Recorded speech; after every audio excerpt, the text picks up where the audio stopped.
Good evening and welcome to Have I Got News for You. And viewers may like to know that as soon as this programme is finished, we'll be going straight over to the BBC newsroom, as we've just been invited to Kate Adie's leaving party, which is a surprise party, incidentally.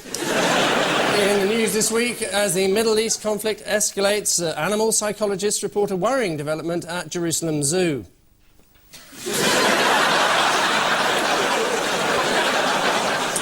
10 miles out from Southampton, the crew of HMS Defiant discover their TVs can only receive BBC Choice. And outside number 10, as the Prime Minister holds an early morning press briefing, Ewan Blair tries to make a discreet return home. On Ian Hislop's team is a Muslim stand-up comic who spent several years studying biochemistry, so no need to send us a thank you note after the show. Shazia Mirza.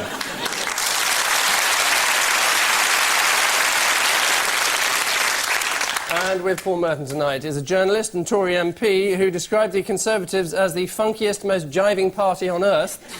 Good to have him here tonight, as he obviously doesn't get out much. Boris Johnson.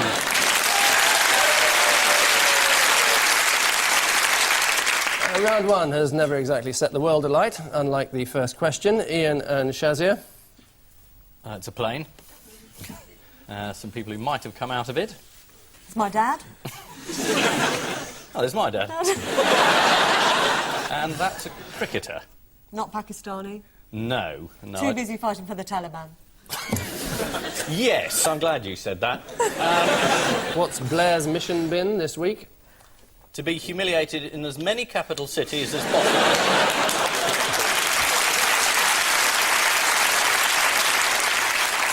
It's quite an interesting idea, really, going to Syria to try to get them to join the coalition against terror. Coalition for terror? They join up. Well, he's been trying to steady the wobblers. The wobblers? Right. There's been some wobbling, which is apparently what happens in the third week of any war. Is that not right, Boris? There has been a bit of wobbling, yes. You call them wobbling, but not in the Spectator, and nor indeed in the ranks of the Conservative Party. No. No.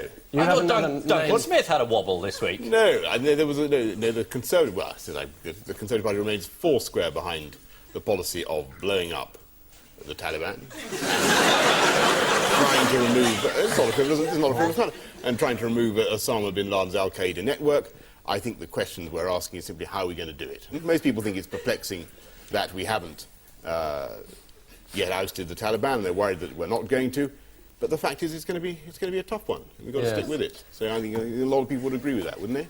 Yeah. Well, it's hardly a round of applause, but... There was more than a smattering. Round of applause. There was 8. Yeah. I think for any Tory speech, that counts as a round. Yes. I think you put me... You see, Boris, that's what clapping sounds like. All right. And who are the sporting wobblers, then? Andrew Caddick, you noticed. Robert Croft, is that one? And what's he refused to do? Well, they don't want to tour India. Yes. Because it's very near Afghanistan. Yes. How far exactly? 20 miles. Is it at the nearest point? Yes. 600 miles. It Really? is, yes. Which, admittedly, it is within the margin of error of the average cruise missile, so... So there have been one or two obstacles to the troops this week. British tanks, for example, some of them have been returned because... They don't work. That's right. Wrong kind of sand, apparently. They did an exercise in the desert, and they calculated beforehand, should we put in these special filters that will make the tanks work? And they thought, no, it'd be expensive. So they didn't. That wasn't really your dad, though, was it? It looked like my dad. They were discussing the war in Luton. Yeah. Is there a new front opened up in Luton? Yeah. So which British soldiers have actually crossed the Afghan border this week? The ones fighting for the Taliban? That's right, the Muslims. Do you think this is true? I mean, have you got brothers? Yes, 3 brothers. They wouldn't dare fight for the Taliban. But I can imagine there's a lot of Muslims that would want to go and fight for the Taliban in Afghanistan. Right. Because they've never been there.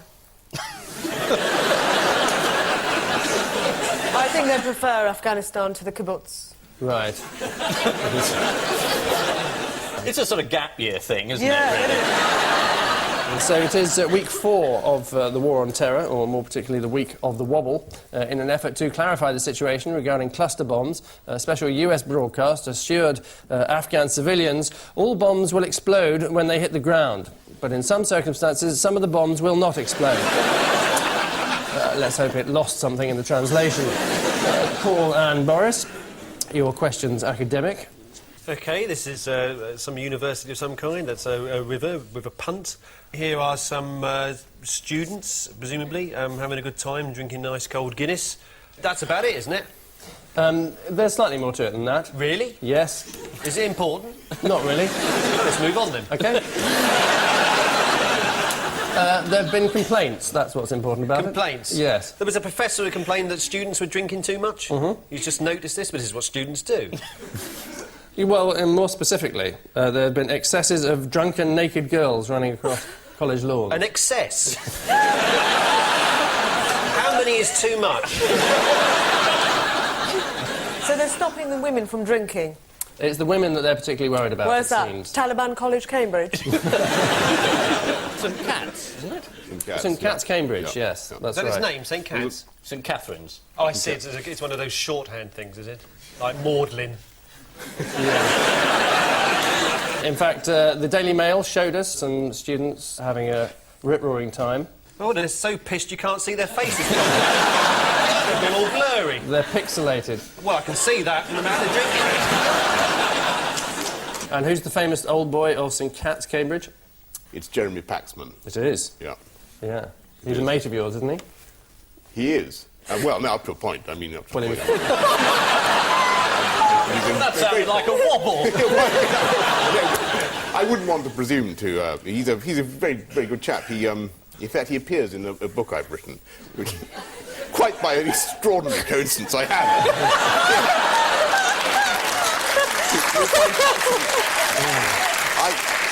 I had a very interesting encounter with Paxman while... Let's have a look. Yeah, there you go. He followed you around on the election trail. That's right. Yeah. But isn't it because he was writing his book? And his book seems to be about the pointlessness of politicians. So why do you think he chose to follow you around? Lady Mansfield lay across the bed. The moonlight shimmering across her silken breasts. It's a bit dirty, this, isn't it, Boris? Can I have a look at it? Yeah, do. I can't help noticing that on the cover it seems to say Jottings on the Stump, Yes. which is the subtitle, and yet when you turn to the inside it says Jottings from the Stump. So you want to know the honest truth? What's that? They produced the jacket before I'd written the book. That's it. How do you know if it was going to be you who's going to write it? I must have forgotten what the title was.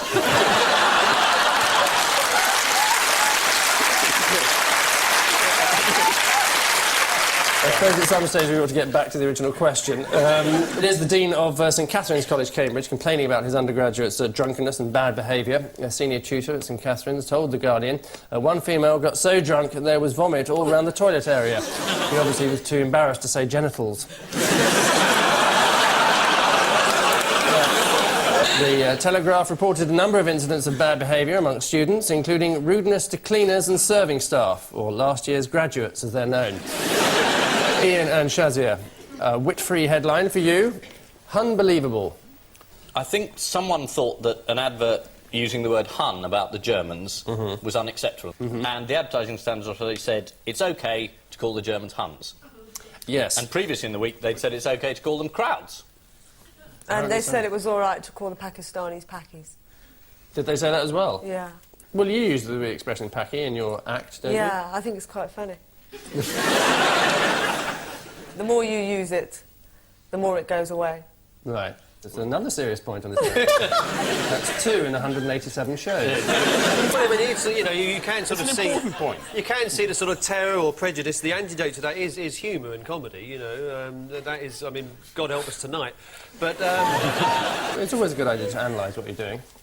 well, if you're a brain surgeon, it is. And don't analyse what you're doing, for God's sake. No. It'll come down as reading out loud.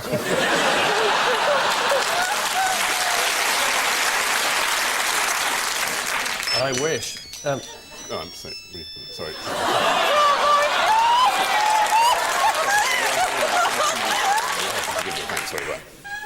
I'm so sorry. Who was that? Ian Duncan Smith. It said, "You're fired, Boris." I'm terribly sorry. No, but you could have taken the call if you wanted to. Did you say I can't speak now? I'm on television at the moment. That was what I said. Yeah, I thought it was. Yeah, well covered. Excellent. So there were two... sorry to interrupt your call, but there were two advertisements. One, yes, which used the word Hun, and the other which used the word Kraut. We can have a look at the latter of those.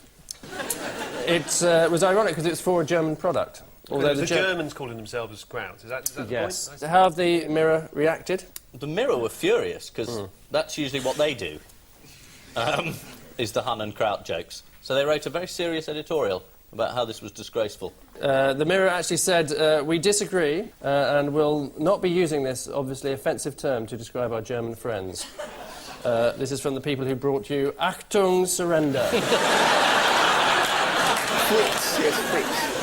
The German cultural attaché, Herr Tillmann Hankel, appearing on the Today programme, said that he was sick of constant references to the war and went on to make jokes about the English, which unfortunately for him went down like a Stuka over Stalingrad. This is not a uniquely German issue. It's standard practice to name the inhabitants of a country after what they eat, hence the French are frogs, the English are roast beef, and the Americans are fat. And finally, Paul and Boris, your revolving query. Anyone seen our MP? Yeah, this is about... no, is this Sean Woodward, we thought it might be? The MP that's a Hartlepool, I think, who bought a house in Hartlepool because he defected from the Tories to Labour, I seem to remember, and then, you know, to show that he was a Hartlepool man, he bought a house in Hartlepool for 60-odd grand or something like that, and then hasn't moved in at all. Correct man, wrong constituency. Oh, was it not Hartlepool? No, it's not. That's Manderson. St Helens. Yes, St Helens. This is a picture of Sean Woodward. There Yeah. Is that his butler? You can see why people voted for him. He's a cuddly little thing, isn't he? That's the St Helens rugby mascot, is it? He did a big number about how he was a big rugby fan. And how many times has he been back since the election? None. Is it? None, None times. yeah, you're None. right. It's none. Yeah. None. Boris says it can't be true. That can't be true. I'm going to stick up for him. Yeah. That can't possibly be true. He hasn't been back to the rugby club. Oh, He's it's the been back to rugby St club. Helens. Yeah. Because he has a house in St Helens. He has one in Oxfordshire, which looks like this. For some reason, he doesn't go back to St Helens to his house, which looks like this. He bought that house, that one Yes, there. that is his house, yes. It's going to have a hard job moving his furniture in, isn't he? You've been very outspoken about MPs, haven't you? You said it's absolutely crucial that they live in their constituency. Yes. Yes. Bit easier saying that about Oxfordshire, though, isn't it? It is. But you were complaining that it was the most expensive and desirable location in England. I wasn't complaining. It's a wonderful, wonderful thing about it. Right. It produces problems if you're, you know, trying Buying to buy a a house. house there on a not very enormous income. And that's why I'm appearing on this today. To help pay your mortgage? Right. Yeah. Is this why you've held down 2 jobs as well? Because I was going to ask you, are you a part-time No, editor or part-time MP? Well, very good question. I'm very glad you asked that question. That's an MP's answer. Saying politics. It's very, very good. I've devolved some of my functions. I'm sorry to hear that. As editor, I've devolved some of my functions as editor to some people who are actually here tonight. Like my secretary, I can't see her. Oh, there she is. There she is. She basically does most of it nowadays. Right. Does she get paid the editor's wage? No.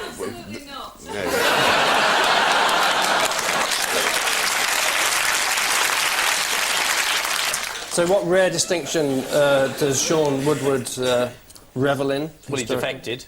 He was parachuted into a safe seat by both parties, by Labour and by the Tories when he was a Tory. He got given the seat of Witney in Oxfordshire, didn't he? Which is not something that anyone could accuse you of course. You weren't given a safe seat at all. It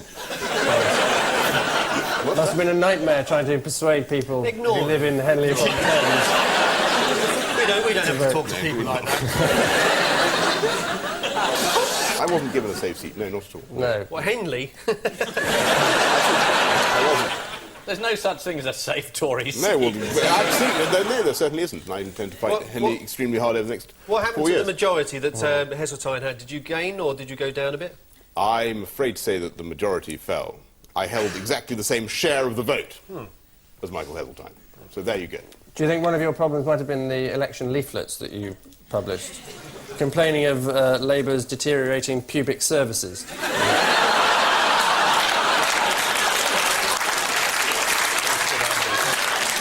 I don't think those did us any substantial damage.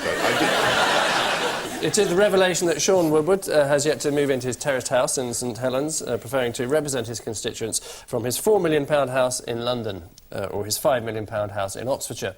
During his election campaign in St Helens, Sean Woodward started off... How much is your house worth? I don't know. I haven't had it valued recently. Oh, you must have done. It's the sort of thing you do every morning.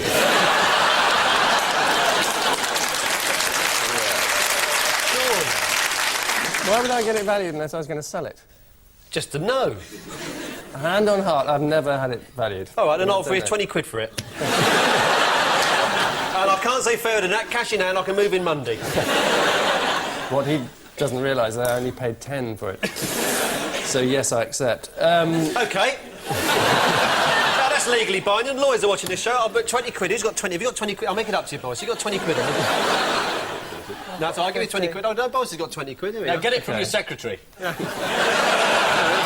I'll give you that now. I'll trust you. It's not my money. Yep.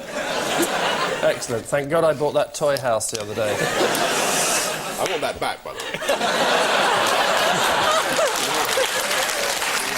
Honestly, you won't see that 20 quid again, I promise you.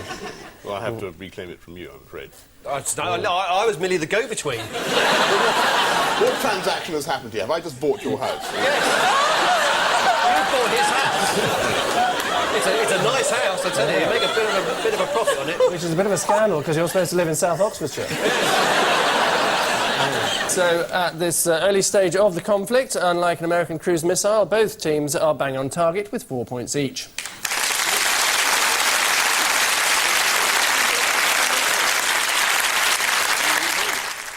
Round 2 tests whether our panel's powers of deduction go much beyond 2 minus 1. Just one per team this week, Paul and Boris. Your fabled beauties are Martine McCutcheon, Anne Robinson, Harpo Marx and Ian Duncan Smith. Anne Robinson was recently in the news, wasn't she? Because, amongst other things, it was revealed that she has writers writing those lines for her in The Weakest Link. Ian Duncan... He doesn't have the lines written for him. Ian, it's all his own work, is it? Which one of the twins do you get on well with better? Ian or Duncan? I'm a great admirer of both. Yeah. If you put it that way. Yeah. So Harper Marx might be the odd one out because he was famously professionally mute. So does that make him the odd one out? And the others have had lines written for them? Is the wrong answer. It's about losing your voice, this, isn't it? Oh, yes, because she lost her voice for My Fair Lady, didn't she, Martina? Occasionally, not more than 2 or 3 times a week. Yes. No. And Robinson lost her, Boris. And Ian and Duncan Smith is one of those rare viral infections, both lost their voice. Well, it's very catchy. You know, brothers would get that sort of thing.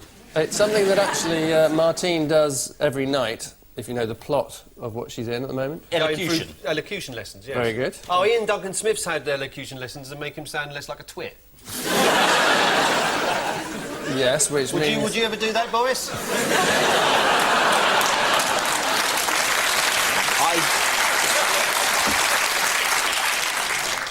I don't think that can possibly be the right answer. Harpo Marx hasn't changed his voice for professional reasons. Is the right answer, effectively, yes. And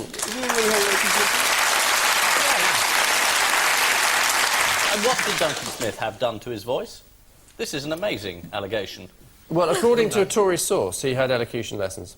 I've never heard this before. I know he had Japanese ancestry, so are you suggesting he used to speak with a slight Japanese accent? So, Mr. Blah. And then he softened it. Yes, no. Yes, no? Yes, no. See, that's Duncan Smith. Yeah. Well, you see, that's a trouble having 2 people as leader of the opposition. They can't agree with each other. What is this thing about them being 2 people? What does this Ian and Duncan Smith. It's the first time identical twins have ever led a major Conservative party. I see, it's a conceit. Yes. It's a conceit, Boris. Do you know what his favourite catchphrase is, Ian Duncan Smith? After you, Ian. No, after you, Duncan. No, his favourite catchphrase, Boris, is they don't like it, they do not like it. Is that true, Boris? You seem to know an awful lot about this. It's the first Do time you not know very much about your leader? No, I do. I'm happy to say there was a very It important... strikes me you didn't know there was two of them. So, how much you know is really up to Well, you question. claim you know a lot about your leader. I think we should probably put you to the test.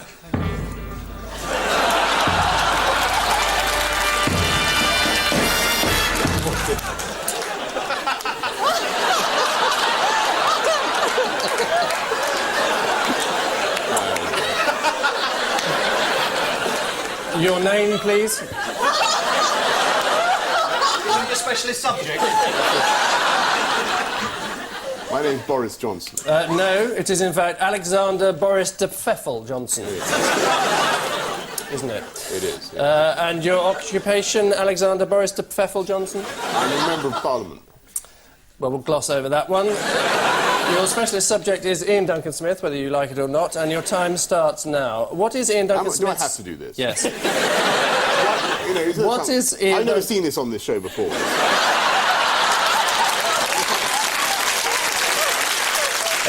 What is Ian Duncan Smith? I might like to ask the audience if I don't know. You can phone a friend if you got one. Well, friends just phone in. Or ask your secretary. What is Ian Duncan Smith's first name? Don't ask silly. George is his first name. There's three of them. What percentage of Ian Duncan Smith is Japanese? 1/8. What percentage? I'm sorry. Oh my God. No, 12.5% is the answer. Yes. What did Ian Duncan Smith drop in 1992? His testicles. His hyphen is the answer. What did he do in the House of Commons canteen in June this year when staff told him it was too early to buy breakfast? That's such a trivial question. no. How am I supposed to know the answer to this ridiculous question? This is an insult. I'm sorry, it's your leader. You should know about these things. He threw his tray in the air and stormed out, apparently. I've never heard that. I've never heard that. Yeah, yes, no, it's gospel. And finally, which Hollywood actress once propositioned his father? Betty Grable. Is the wrong answer. It's Marilyn Monroe. And at the end of that, Mr. Johnson, you've scored no points. Well, I think it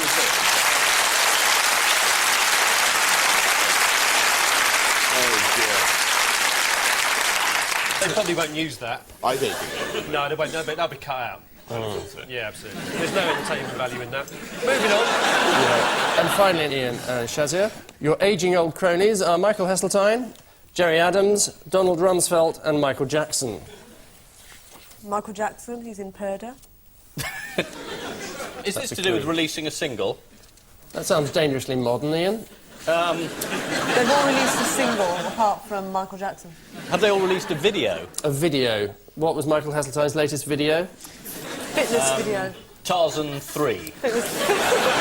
Michael Jackson's the odd one out, because he's the only one who's just been given an invisible exploding cigar. And he's lost half his face. Is this books? Is it a book contract? It's not books, no, though it has to do with things that make books. Paper, trees. Trees! Oh, tree hugging. Yeah. They've all hugged trees. Jerry Adams did hug a tree once, didn't he? Yes. Heseltine's the odd one out, he's never hugged a tree. He has. Oh, no, he has He hugged has, a tree. he It's has. the American guy that hasn't hugged a tree. No, I think it's Jackson hasn't hugged a tree. Well, I have to give the points to Paul, because in fact it is the American guy, as he put it, who... He's never hugged a tree. the- Heseltine's hugged a tree because he's got a great big garden, isn't he? It's true, he's big on trees. He is big on Michael trees, and he's Heseltine, big on yes. the causes of trees as well. What do you do with your trees? You like to crush cars, don't you? Absolutely true. Yes, I'd forgotten that. Yes, I had a tree which fell down. And crushed a car? It did 2 cars actually. Yeah. In fact, Were either of them yours? no, they weren't. No, they weren't. tree was, the car wasn't. You have the position exactly. Is there an insurance claim on this? There is. Do you want to But I promise you, this tree was... There was absolutely nothing wrong with this tree. It had a huge amount of leaves growing off it. Right. There was no reason whatsoever to suppose it would suddenly fall down. Is this the diseased ash at your London home?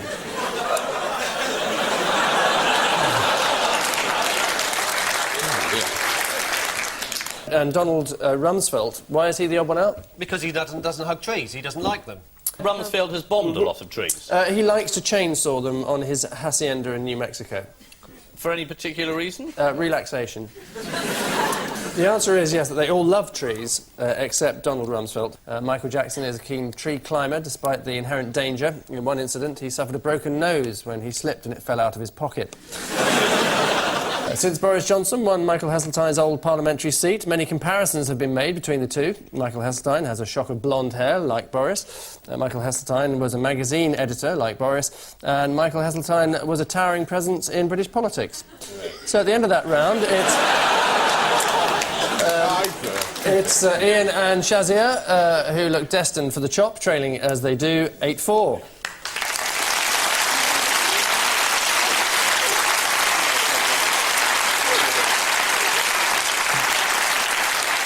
But before the long-awaited piece that follows, the brief skirmish of our caption competition, Paul and Boris. Is the man on the right saying, would the boy who threw that giant pen come to the front of the class? Ian and Shazia. Oh, is He's celebrating Halloween, that one in the middle. Is the gentleman in the middle saying, excuse me, I ordered a ginger beer?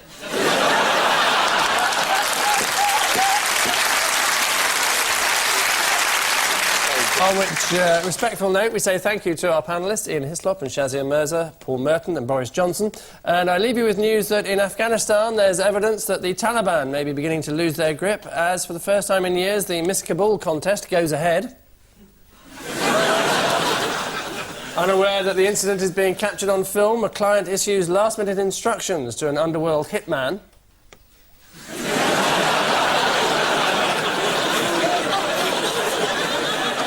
And at a spectacular press launch in central London, there's a worrying start for the new company taking over from Railtrack. Good night.